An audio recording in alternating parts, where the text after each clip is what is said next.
Okay, the second question we need to find out what a is equal to. Well, we'll just simply go with the definition, and the integral over all the spaces of the density function of x y, the joint density function of x y, integrated over the whole spaces should be equal to 1. And by saying, but I listed D here because D is the valid area where fxy it's non-zero. So we just need to find out the valid area, and the outside we just ignore it. And the valid area is what we have drawn in our first question.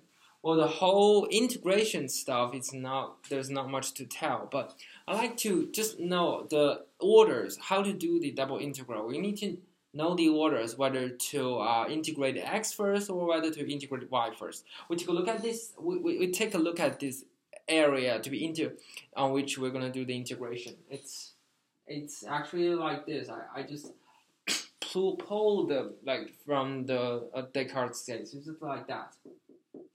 And on the left side is the hyperbola x equals y 1 over y part, and the left on the right part it's y equals to x. This is if we recall what I've learned in our double integral, we could remember that this is an area when you put this is a D2 area. What's D2? It's actually when you put a horizontal line, it always have two intersections with the function y equals gx and y equals to g2, g1x and y equals to g2x. This is actually x equals to g1y and x equals to g2y. So I wrote it like that.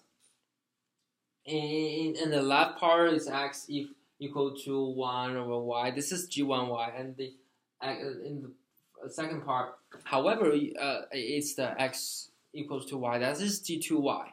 However, you can do that. You can do that in another. You cannot do that in another way. This is if you put a vertical line, and you have actually two different kind. You cannot guarantee that the vertical line has always to intersect in the same kind of you cannot guarantee that the line has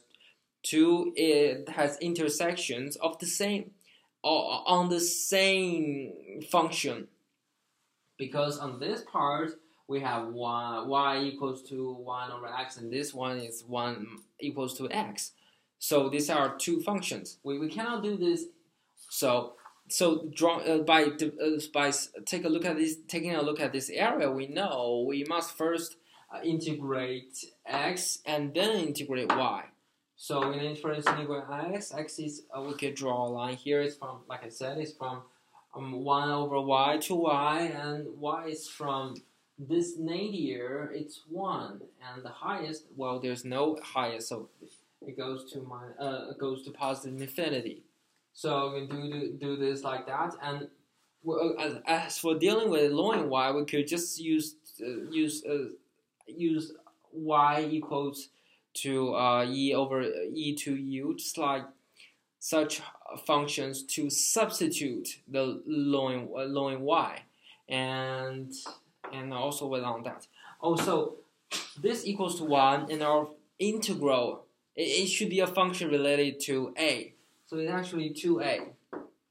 So we find out that a must be equal to 1 over 2.